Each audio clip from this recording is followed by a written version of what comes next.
Caralho, o Luke fala tudo, né? Ele é muito insensível.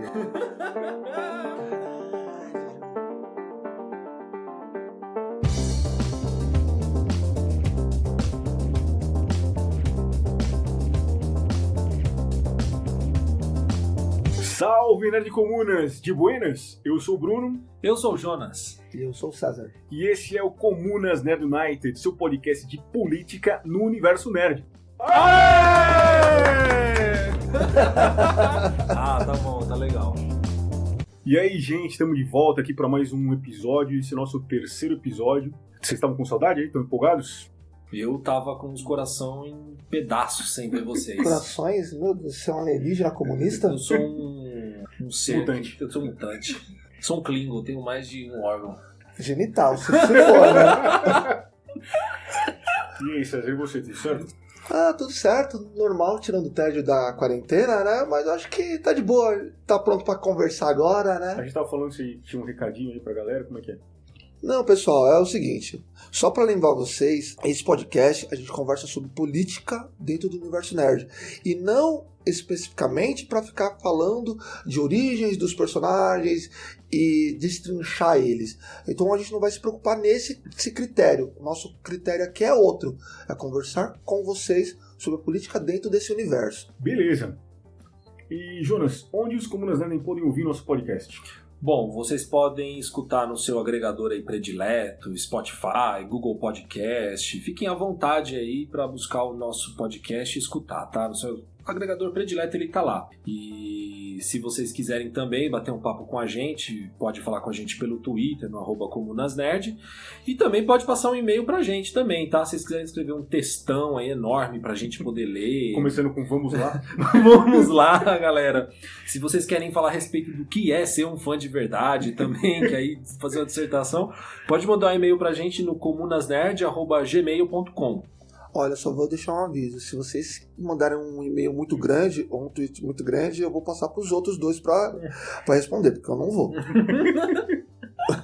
Bom, e o tema de hoje é o justiceiro como símbolo político, principalmente da direita. Que isso? Esse tema é polêmico, hein? Mas acho que tá em voga, né? Quando você tá vendo as manifestações e o pessoal tá chamando a polícia de fascista, e o justiceiro é isso, né? Porque quando a polícia sai da lei, sai do seu eixo e executa, ela sai do seu procedimento e mata, sai do seu procedimento e deixa de cumprir uma função básica, ela poderia ser chamada de justiceira.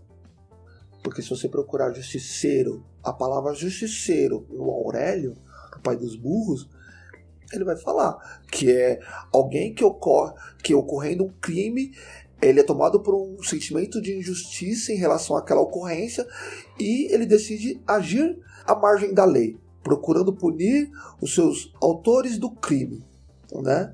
Então, assim, o justiceiro da Marvel é mais ou menos isso. A direita, ela se apropria do que é interessante para ela, para dizer a sua narrativa.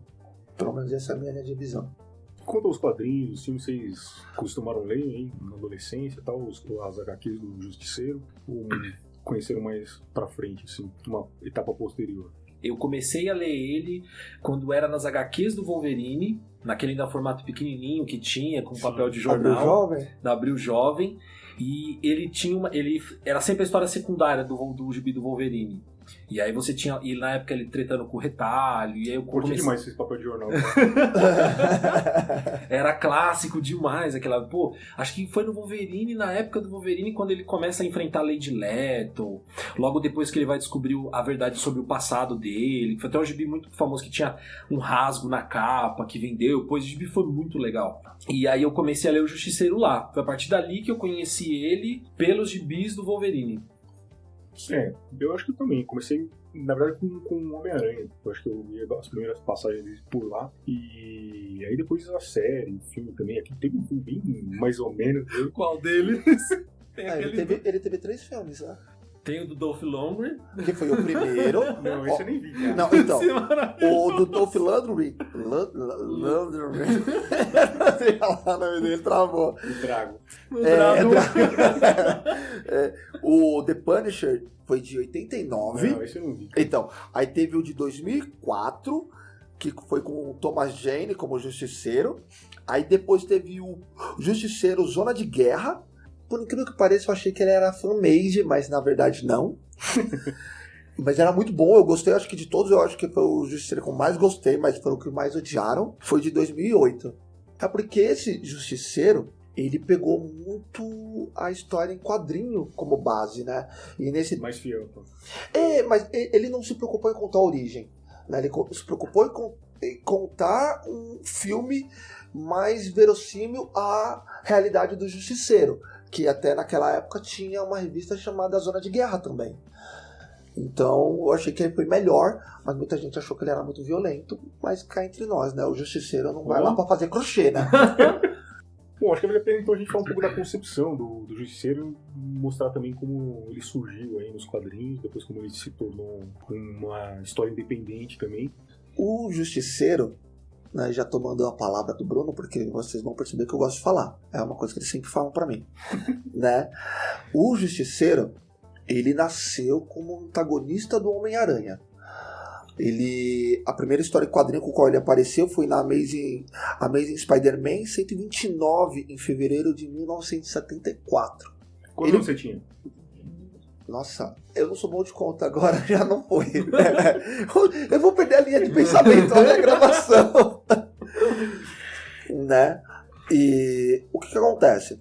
Ele foi criado para ser um antagonista do Homem-Aranha. Mas como o Wolverine também ocorreu, que foi um antagonista do Hulk, as pessoas gostaram do Justiceiro e quiseram apostar nele. Tanto que o criador, né, os criadores do Frank Castle, né, o Justiceiro, como ele ia ser conhecido, foi o Gary Conway, Ross Andru e desenhado pelo John Romita Sr., né, o pai. Para quem não sabe, ele também tem filhos que desenham para Marvel. Então, mas o que acontece? O Justiceiro, ele, antes dele ser conhecido como Justiceiro, ele era um pai de família, ele era um militar altamente condecorado, lutou em várias guerras. Em determinado momento, ele estava no parque com a sua mulher e os seus 2 filhos e houve um atentado. Houve vários tiros, as pessoas não estavam sabendo o que aconteceu e no meio disso a mulher e os filhos morreram. Ele também foi dado como morto. A máfia descobriu que ele estava vivo, tentou matar ele no hospital, não conseguiu. O Justiceiro não saiu matando todo mundo quando descobriu a verdade sobre a morte da família dele. Ele tentou ir pelos meios legais.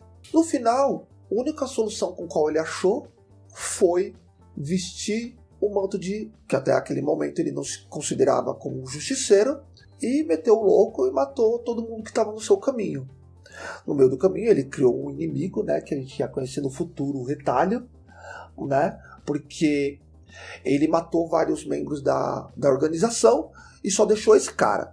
Mas antes dele fugir, né, de libertar ele para contar o que aconteceu, que ele estava indo atrás de todos os mandantes dessa confusão toda, ele retalhou a cara do cara. Do Billy Russo. Isso, Billy Russo. Que depois virou antagonista dele por muito tempo. Mas a questão é o seguinte. O Justiceiro, depois com o qual ele conseguiu a vingança dele, ele não estava satisfeito.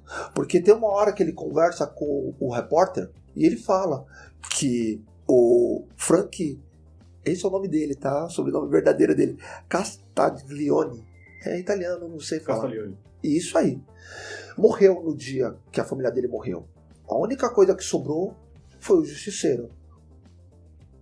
Bom, mas então o Justiceiro ele apareceu pela primeira vez na HQ do Spider-Man, depois de menos de 2 anos ele já fez algum sucesso, já saiu como uma série, né, dele mesmo. Mas como que ele transita assim em outras histórias, César? O Justiceiro ele lida com personagens urbanos. Ele não lida com super-heróis, com super vilões. Ele tá dentro daquele grupo da galera da Cozinha do Inferno, não tá? Que faz parte do Demolidor, o Luke Cage. Não. Ele faz parte porque ele, por maior parte do tempo dele como personagem, ele ficava em Nova York. Então ele ficava lutando contra gangues, contra traficantes, mas A gangue lá da Cozinha do Inferno, que é o Punho de Ferro, o Demolidor e o Luke Cage, são eles. O Justiceiro sempre se metia com eles, tanto que eu acho que o Justiceiro apareceu muito nas histórias de 90, 2000 com o Demolidor, porque o Demolidor, por mais que ele tenha superpoder, ainda ele é um herói urbano. Sim. Né? Então eles acabam se cruzando. Tanto que tem vários encontros entre o Demolidor, o Homem-Aranha e o Justiceiro. Sempre tentando parar o Justiceiro de sair matando todo mundo, mas o Justiceiro ele só é bem usado quando a sua saga, a sua história, ela envolve heróis urbanos. E ele tem os inimigos comuns, até com o Demolidor, que é o próprio Rei do Crime, o Mercenário também. Sim, o Rei do Crime, por bom tempo, foi um personagem recorrente para o Justiceiro, porque ele é o maior crime lord, né, dessa franquia. Yeah. Eu posso dizer que o Wilson Fisk seria o Lex Luthor do Demolidor? Um pouquinho mais gordinho. Sim, mas é careca. Sim. Tem semelhanças. Não, claro, só essa diferença. E ele também foi prefeito de Nova York. São super inteligentes. Não, mas eu tenho uma coisa, o Fisk bate muito. Bate, Sim. ele é forte. O próprio Demolidor, quando briga com ele naquela saga do Homem Sem Medo do Frank Miller, ele toma um couro do Wilson Fisk, que é... Essa saga já saiu aqui no Brasil. Aqui o Tentáculo domina Nova York, né? E o Wilson Fisk vira o líder deles. Já imaginou um ninja gordo, tirando os filmes de comédia? O Wilson Fisk é um ninja gordo, cara. Ele bate em todo mundo, cara. Ele é muito foda. Ele é muito forte. Vanessa. Tá? Pau.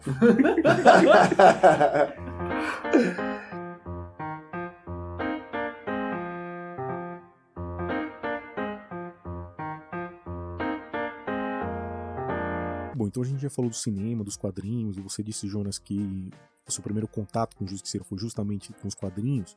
Eu tenho certeza aí que você trouxe alguma história aí pra comentar com a gente. Eu trouxe uma história que eu quero falar que é dividida em 4 partes, que é chamada Borne do Justiceiro, que quem escreveu foi o... não sei se é Garth Ennis que se fala. Eu Acho adoro que é ele. Eu sou fã do trabalho dele, principalmente por Preacher. Preacher pra mim é uma coleção básica de quem ama quadrinhos.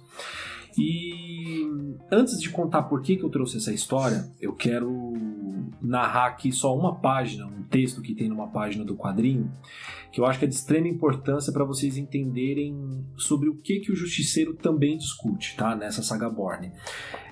A saga Borne, na verdade, como introdução, é um momento que o Justiceiro está na Guerra do Vietnã, antes dele ser o Justiceiro que a gente conhece. E ele é um capitão na Guerra do Vietnã. É claro que na série, quem acompanhou só a série do Justiceiro da Netflix, eles trouxeram para a época atual. Então ele não é um ex-soldado da Guerra do Vietnã, ele é um ex-soldado da Guerra do Iraque. O que as transições são feitas durante o tempo. Mas o que eu quero narrar para vocês aqui é o seguinte. Na primeira página, que abre a última parte desse quadrinho, que é a parte 4, tem o seguinte texto. Existe uma grande besta perdida no mundo dos homens. Ela acorda em tempos sombrios para lutar contra um terrível inimigo. Ela atacou na Europa, pelo distante Pacífico e esmagou o mal, que era encontrado sob seus pés. Mas quando ela era vitoriosa, quando a cruz torta e o sol nascente terminavam, os seguidores da grande besta descobriam que ela não ia voltar a dormir. A besta tinha muitas cabeças. Em suas cabeças estavam escritos nomes: Lockheed, Bell, Monsanto, Dow, Grumman, Colt e muito mais. E elas são muito, muito famintas. Então a grande besta deve ser alimentada, e em cada geração nosso país entra em guerra somente para isso. Uma guerra para o bem da guerra, normalmente, e uma que poderia ser evitada. Mas devia haver sangue, em quantidades extraordinárias, e seja ela estrangeiro ou americano. Isso não tinha nenhuma consequência.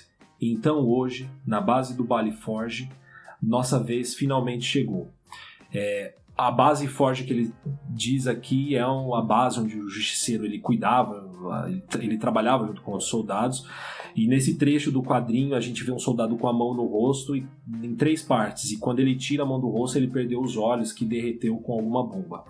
É importante a gente ressaltar que as empresas que citam aqui, Colt é uma empresa de armas, Monsanto é uma empresa que fabrica a parte química de agrotóxicos que a gente vê por aí, inclusive o próprio produto que ela é usado como agrotóxico, ele gera um câncer e ela detém a patente do remédio de câncer. Para quem quer saber mais sobre a Monsanto, eu recomendo o documentário Mundo Segundo a Monsanto. Mas por que eu dei essa introdução aqui? Isso já é uma crítica ferrenha e direta a toda a guerra que os Estados Unidos promove. Quem ganha não são as pessoas, né? Então você aí, grande apoiador da guerra, que acha que a guerra é necessária, que ela vem só para limpar o mundo de gente do mal, saiba que na verdade a guerra existe para alimentar grandes indústrias, tá? A indústria armamentista, ela precisa de guerra, a indústria química precisa de guerra, e é isso que ela mostra no começo desse quadrinho. Apesar que esse é um trecho que critica muito a parte da indústria por trás da guerra, mas o que esse quadrinho vai contar? O Justiceiro, antes de ser o herói, que muita galera da direita coloca ele como grande herói, ele era um soldado na Guerra do Vietnã, e essa história não é narrada sobre a ótica do Justiceiro. Na verdade, ela é narrada a momentos por um soldado que está nessa guerra junto com ele, que faz parte desse pelotão do Justiceiro, do Frank Castle, mas também às vezes é de um personagem que está por trás do Justiceiro, que aqui fica dúbio, que parece que ele já tem uma dupla personalidade, alguma doença mental está por trás dele. Nos trechos da história, então eles são um pelotão que estão no meio da selva, e ele deixa bem claro que o grande foco especial é o Capitão Castle, porque a guerra para ele nunca acaba. Ele sempre quer estar em guerra com alguma coisa. Isso é uma coisa tão importante que tem um trecho do quadrinho que um major vai até a base do Castle e fala: olha, é o seguinte, essa base aqui é um lixo, ela tá uma bagunça, ela tem que acabar essa base, a guerra tá acabando e vamos dar um fim nessa base. E o Castle não quer que a guerra acabe, ele quer que a guerra continue porque ele já tá viciado na guerra. E se você quer entender mais sobre o vício da guerra, aí eu recomendo o filme Guerra ao Terror, que vai mostrar sobre o vício da guerra dos soldados, e que o próprio seriado do Justiceiro, na primeira parte, ele trata isso também. E o que ele faz? Ele simplesmente leva o major para um morro da base que tem snipers vietnamitas lá. E ele morre com um tiro na cabeça, esse major, e a guerra do Frank Castle vai continuar. O Justiceiro, é importante dizer que muitos chamam ele de herói, mas ele é um psicopata. Tem um trecho do quadrinho que, enquanto o grupo está no meio da guerra, eles são atacados por emboscada por um grupo de elite, atiradores de elite dos soldados do Vietnã. E quando o Castle vai lá, todo mundo tá se protegendo do tiroteio, ele sozinho pega a arma, mata todo mundo. Uma atiradora de elite, que é uma mulher vietnamita, ela cai no chão. E eles pegam, os soldados veem ela antes dela se matar, pegam ela, o que eles vão fazer? Eles vão estuprar ela. E eles começam a fazer fila para poder estuprar ela. O Castle, quando vê isso acontecendo, o que ele vai? Ele vai lá tá o soldado e a vietnamita sendo estuprada, ele dá um tiro na cabeça da vietnamita, porque ele entende que aquilo ali não é para estuprar uma pessoa, você tem que matar os inimigos. E o cara fica em choque, e quando ele vai num lago para lavar o rosto cheio de sangue, pedaços de cérebro da vietnamita, ele afoga o soldado. E um dos soldados que narra vê isso e não fala nada. E depois o Justiceiro até questiona ele, o Frank Castle: por que você não fez nada do que eu fiz aquilo? E ali tem uma discussão, porque ele acha que o que o Justiceiro fez para matar soldado com tiro na cabeça, vietnamita, foi um bem para ela, porque ela ia passar por coisas piores. E ele justifica aquilo dizendo que se ele resgatasse ela viva, os soldados não iam acreditar nele, porque está protegendo o inimigo. Se mandasse para ser torturada e questionada sobre os segredos vietnamitas, ela não ia falar nada, e eles iam matar ela de qualquer jeito. Então ele só poupou ela de um sofrimento e da imagem dele para se manter como grande capitão. Então ele tem um senso de justiça, mas é um senso de justiça completamente distorcido. Ele veio de uma guerra e ele voltou para uma outra guerra e quis continuar numa guerra. Ele é um viciado em guerra, ele é um cara doente, ele tem um problema. Então quando a direita veste a camiseta dele e diz: estou aqui com um grande herói que mata vilões Eu recomendo vocês leem esse quadrinho Born do Justiceiro para entender toda a tristeza e a doença que ele tem antes de enquadrar ele como um herói.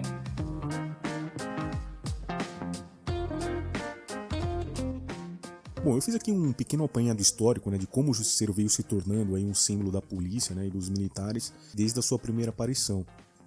Então, como o César disse, né, ele surgiu lá em 74, né, como antagonista do Homem-Aranha no Amazing Spider-Man 129, e era um cara que tinha um senso de justiça meio controverso, né? Ele assassinava os criminosos de maneira meio sanguinária e tinha uns métodos que não eram nada convencionais, né, principalmente por um herói. A sua primeira história, né, solo, né, a história do Justiceiro, saiu mais ou menos 2 anos depois da primeira aparição, e mas uma primeira virada, né, do Justiceiro, quando ele começou a ganhar um pouco mais de popularidade, foi quando o Mike Zeck, que era o cara que fazia o Marvel Super Heroes Secret Wars, né, que era um sucesso de vendas na época, decidiu se juntar num grupo que ia criar uma história solo do Justiceiro, né? Isso aí já no final dos anos 80, e foi um sucesso de vendas também absoluto. No começo dos anos 90, o Justiceiro já tinha então 3 séries mensais e de vez em quando ainda mensalmente pipocava em alguma outra HQ da Marvel. Nessa altura o Justiceiro já era um dos personagens mais populares da Marvel nessa época, né? Ele tinha esse vínculo que ele tinha com os fuzileiros, já chamava a atenção dos militares. Inclusive em cartas enviadas para a Marvel, né, militares davam dicas de que armas o Justiceiro deveria usar, ou comentando, né, também sobre armas. Nesse ponto já tinha muitas tatuagens, já estava aparecendo muitas tatuagens da caveira do Justiceiro, aí, principalmente entre os adolescentes e militares. E um próximo grande ponto de guinada da popularidade do Justiceiro foi durante a Guerra do Iraque em 2003. Até o Chris Kyle, que é o sniper, o American Sniper, né, do filme também, inclusive no filme tem algumas passagens do Justiceiro, né, da caveira do Justiceiro mostra também, ele meio que assumiu o Justiceiro, né, adotou ele como um símbolo lá no Iraque, né, durante a permanência que ele teve lá pelo Iraque. E ele comentou também em entrevistas que eles pintavam sim o logo do Justiceiro nos carros, nas paredes, nos tanques de guerra, muros por onde eles passavam, que queriam que as pessoas soubessem que eles estavam por lá, né? E até ele comenta também, o Punisher, né, o Justiceiro, corrigiu erros, né, matou bandidos, e ele fez criminosos temê-lo, e era isso que eles queriam ali também. Bom, esse símbolo aí, então começou a se alastrar entre os militares também iraquianos, né? Porque os militares iraquianos eram treinados pelo exército americano, então essa convivência passou, esse costume aí, né? E isso também, principalmente por ele ter uma certa independência, né, em relação ao sentimento pró-americano. Então não era uma coisa nacionalista, como por exemplo tem a bandeira dos Estados Unidos no uniforme do Capitão América, coisa do tipo. Então era um negócio mais relacionado de como o Justiceiro agia mesmo. Então esses militares eventualmente retornavam aos países, né, tanto os Estados Unidos como o Iraque, e os militares, a gente sabe, têm uma relação boa com os policiais, e esse costume aí, essa idolatria, vamos dizer assim, começou também a ganhar popularidade também na polícia, né, principalmente no começo do século XXI. Bom, em 2004, um grupo de policiais começou a agir de maneira independente, né, os chamados vigilantes, e eles se auto-intitulavam The Punishers. Eles usavam roupas pretas, tinham o símbolo da caveira no uniforme e nos carros. E eles começaram a agir assim de 2004 até 2007, né, mesmo com várias investigações contra eles. Em 2013, vocês sabem, surgiu um movimento do Black Lives Matter, né? Que era esse movimento aí contra o racismo, né? Contra a violência e morte contra os negros, né? Principalmente por parte dos policiais. E em 2014, né, mais ou menos em resposta ao movimento do Black Lives Matter, surgiu o Blues Lives Matter, né? Que era um movimento que protestava a favor dos policiais, né? Em relação a melhores proteções principalmente em relação às leis, né, a favor dos policiais, né, isso aí começou depois da morte de 2 policiais em Nova York. Bom, a campanha do Blue Lives Matter começou a se espalhar bastante pelos Estados Unidos, em Nova York, pelo interior do país também. Isso aí começou a se espalhar pelos policiais, e os policiais começavam até a colocar o logo do Justiceiro nas viaturas, né, apesar do grande protesto da população, eventualmente eles tiravam, mas alguns até permaneceram com isso. E essa proliferação do logo e também do Blue Lives Matter coincidiu com o lançamento da 2ª temporada do Demolidor na Netflix, né? Onde conta a história do Frank Castle, e isso aí pegou de vez. Então o logo já era adotado em vários sites conservadores, começou a pipocar pela internet em muitos sites, né? Até em sites que vendiam produtos pró-direita, né? Até pró-Trump também. Tinha lá um boné que chamava The Punisher Trump, né, que tinha o cabelo era o logo do Justiceiro com o cabelo do Trump em cima, assim, da caveira. Você quer um boné desse aí, Jonas? Quero, pra botar fogo. Meu Deus. Bom, nesse ponto, o Gary Cohn, que é o criador do Justiceiro, já se pronunciou, né, dizendo que detestava ver o logo do Justiceiro sendo usado dessa maneira, né, seja por qualquer figura de autoridade, né, tanto político quanto a polícia ou militar, e que o Justiceiro, na verdade, representava uma falha nesse sistema de justiça, né. E aqui eu concordo com ele porque, pra mim, ele é um anti-herói, né, um anti-herói meio clássico, assim, que é uma crítica a esse sistema, né, e na verdade é um exemplo desse fracasso social que a gente vive. E independentemente se você concorda ou não com os atos dele, perante a lei, né, ele é um criminoso. Então não tem como a polícia adotar um criminoso como exemplo. É contraditório, no mínimo. E na Punisher número 13 de julho de 2019, né, o Justiceiro tá lá ferido, ele é ferido por um agente da Hydra. Em algum momento ele é abordado lá por 2 policiais. Aí ele falou, caramba, vou ser preso agora e tal. Mas aí esses policiais, né, na verdade protagonizam uma cena de etagem, na verdade, né. E eles chamam o Justiceiro e mostram o logo da caveira na viatura, lá dizendo que a gente acredita no que você faz, você é nosso ídolo e tudo mais. Aí o Justiceiro ele fica puto da vida, arranca o logo do carro, né? E conta mais ou menos assim: nós não somos iguais, você jurou defender a lei, você ajuda as pessoas, eu já desisti disso há muito tempo, você não faz o que eu faço e ninguém faz. Se vocês precisam de um ídolo, o nome dele é Capitão América.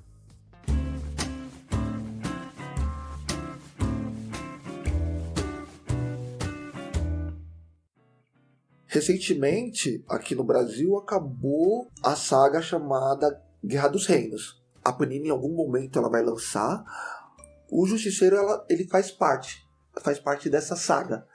No que? No final da saga, depois da Terra ter sido invadida e tal, tem muitos órfãos. O Justiceiro conhece alguns. E dentre eles, ele conhece um Frank. E ele fala que um gigante de gelo, olha o spoiler, matou os pais dele. E ele quer vingança. E o Justiceiro pega isso pra ele. E aí ele cria, o nome da revista, eu não sei como vai ficar em português, é Kill Crow, que é tipo equipe de morte, equipe de matança, eu não sei como vai ficar. Galerinha do mal. Isso aí, galerinha do mal. E o que acontece? Ele pega o bode o Justiceiro, ele pega o bode do Thor, prende ele na sua van, e com ele fica atravessando os reinos, atrás do gigante que matou o pai do menino. E no meio disso ele sai matando todo mundo. O que eu quero dizer? O Justiceiro, ele tem o seu próprio código de honra. É certo, errado? Mas ele tem os seus momentos de heroísmo. Então assim, quando a gente fala de um personagem com tantas camadas, é difícil taxar ele. É muito complexo. Taxar ele como bom, mal. É muito preto no branco. E não existe. A gente vive num mundo que não existe. Então é complicado mesmo. E o Frank Castle já deixou isso claro várias vezes na sua história. E olha que eu não sou grande fã dele e eu não tenho edições sobre ele, porque eu não gosto. Do mesmo jeito que eu não gosto do Wolverine. Você não é um fã de verdade. Não sou um fã de verdade. Não mesmo? Não sou um fã de verdade do Justiceiro, nem do Wolverine. Eu gosto muito dessa didática. Eu gosto de ler, mas não é pra mim. E por que a gente escolheu esse tema, assim, tá recorrente esse ano aqui em 2020? Por causa que eu acho que tá em voga, né? A polícia, ela tá se achando no direito de tecer suas próprias leis, de alterar o seu conhecimento de regras. Eu acho que a gente pode dar um exemplo do que aconteceu lá lá com o Cid Gomes, a história da reta escavadeira. A polícia estava fechando loja lá. Eles estavam... eles têm autorização do Estado para andar com arma. E alguns têm autorização para pedir o RG depois que mata. E o que a polícia fez lá, eles são uma força militarizada do Estado, eles têm controle sobre a população e eles usam esse artifício do poder. E uma consequência de justiceiro, se você quer ver um justiceiro na vida real, procura as milícias que tem aí. As milícias no Rio de Janeiro. Aquilo é uma consequência de justiceiros. E ela não é um conto de fadas, igual a gente às vezes acha que é na história em quadrinhos. Ela é violenta e brutal. Ela é pesada. Tá mais perto do que você imagina, inclusive em muitos lugares de poder e autoridade. Sim, é simplesmente assim. No caso que você falou do Cid Gomes, né? Cid Gomes. Foi o Cid Gomes. Então, eu achei ridículo. É só você olhar como o nosso governo reagiu, entendeu? A polícia, mas ela estava se manifestando por direitos. Eu concordo, mas tem jeitos de você se manifestar. Tem jeitos de você reivindicar os seus direitos sem pôr a população no meio de um fogo cruzado. Quantas pessoas morreram por causa daquilo? Entendeu? Então, você não pode fazer 2 pesos, 2 medidas. O que eles fizeram foi errado. E com a extrema-direita agora no poder, tanto aqui no Brasil como diversos países do mundo, a polícia e as forças armadas viraram um símbolo de justiça deles, de que bandido bom é bandido morto. E eles eles pouco se importam se vão matar pessoas, julgamento justo. Que julgamento justo o quê, gente? Não tem que ter julgamento justo, tem que matar bandido. E a extrema-direita gosta desse discurso, os eleitores gostam desse discurso, e isso vende, isso dá voto. Porque a gente se pergunta quem é o bandido, né? Se é o bandido pobre, preto, favelado, periférico, ou é o bandido de cima do prédio da Faria Lima? Sim, total. E eu digo mais, os grandes traficantes não é o cara do morro lá que tá com uma Havaianas vendendo a trouxinha dele de maconha ou papelote de cocaína. Para aquilo chegar ali, é gente com muito dinheiro envolvido. Tem desde grandes empresários, políticos, policiais também envolvidos. E eles criam uma justiça direita de que, como se tudo fosse perfeito e lindo, com a polícia no poder, fazendo a justiça com as próprias mãos e matando mesmo, como se aquilo fosse resolver todos os problemas, né? E tá aí, né? Bom, e esse ano também, mês passado, em junho, com a morte do George Floyd, também comecei a ver de novo pipocar aí por aí, principalmente na polícia americana, né? O logo do justiceiro, tanto nos próprios uniformes, quanto nas viaturas, até em molduras na parede dos policiais, na parte do movimento, que trouxe à tona também esse tema aí do justiceiro de novo, que eu acho um tema pertinente, porque a gente debateu hoje aqui. E você aí que acha que o criador do Justiceiro tem um pensamento igual ao seu, que acha que o Justiceiro é um grande herói, que tem que ir bandido bom e bandido morto, eu recomendo você entrar no Twitter do criador do Justiceiro, que é o Gary Conway, @GaryConway tudo junto. Dá uma olhadinha lá, e inclusive a própria foto de perfil dele, pelo menos no momento, ele com a máscara... Primeiro que ele já tá com a máscara a respeito do Covid, mas já com o símbolo do Justiceiro, né? Eu acho que a máscara dele já quer dizer que ele é completamente contra a esses terraplanistas sanitários, que é o Trump e o Bolsonaro, né? Que acha que isso daí é uma gripezinha e que você tem que tomar cloroquina e injetar água sanitária na veia. Todo o Twitter dele é extremamente político. Ele critica a torta e a direita sem parar o Trump. Ele não para de retweetar coisas de gente criticando o Trump. Ele estava do lado de todos os protestos lá que teve do George Floyd. Ele critica a violência da polícia. E ele não é como você, que acha que o Justiceiro é o herói. O próprio pai do Justiceiro sabe, como aqui já foi dito aqui, de que ele é um problema do sistema, e lá no Twitter dele você pode ver todas as opiniões dele sobre política e como ele é um cara contra essa política de extrema-direita radical que hoje está no poder tanto nos Estados Unidos, onde ele reside, como aqui no Brasil. Então ele não é um fã de verdade. Ele não é um fã de verdade do Justiceiro, como você. Não é. Bom, vamos pro quadro IC? Vamos lá.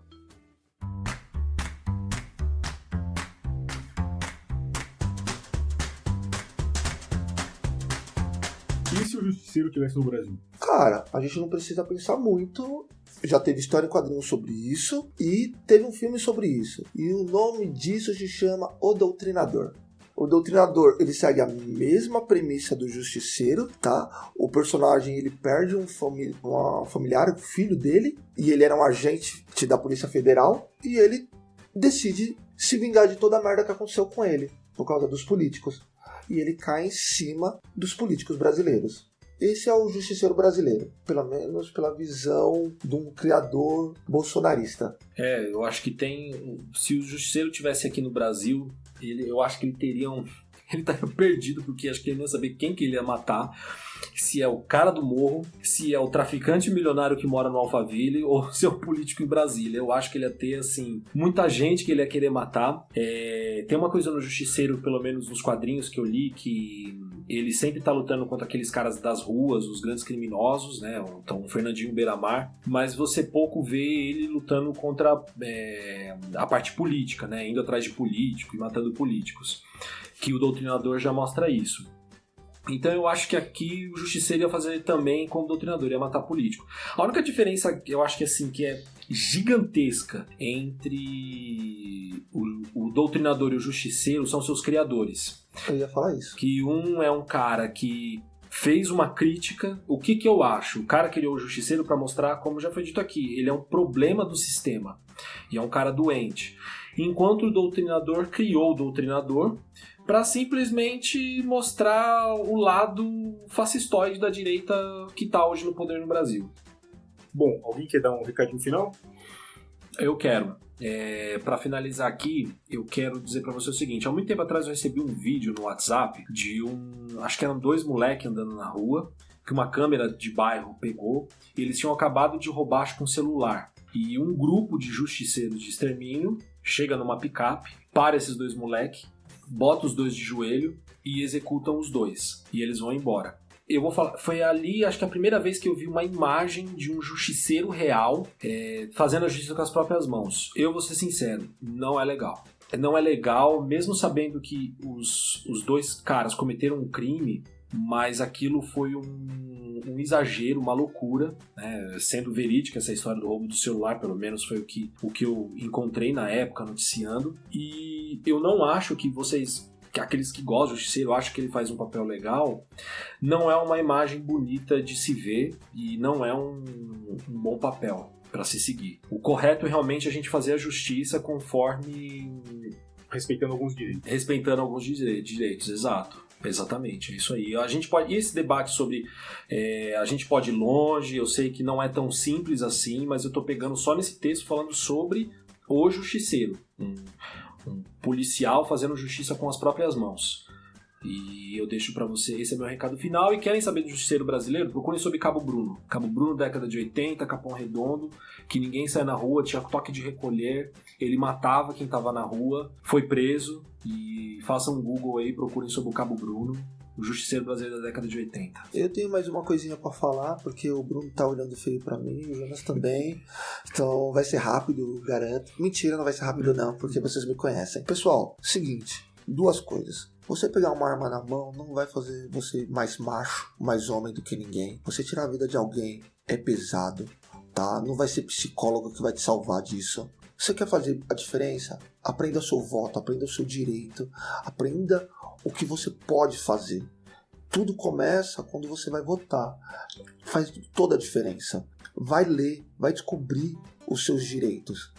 E aí você vai ver que nem tudo na sua vida você vai precisar de um justiceiro e de uma pessoa armada para poder mudar o que está acontecendo de ruim. Então a gente fica por aqui. Um abraço aí e até uma próxima. Sim, com certeza. Vai ter próxima, sim. O tema acho que vocês vão gostar. Mentira que a gente ainda não decidiu, mas eu acho que vocês vão gostar. É isso aí, um beijo. Tchau, pessoal. Valeu, gente. Um abraço, até mais. Comunas Nerd United, o seu podcast de política na cultura nerd.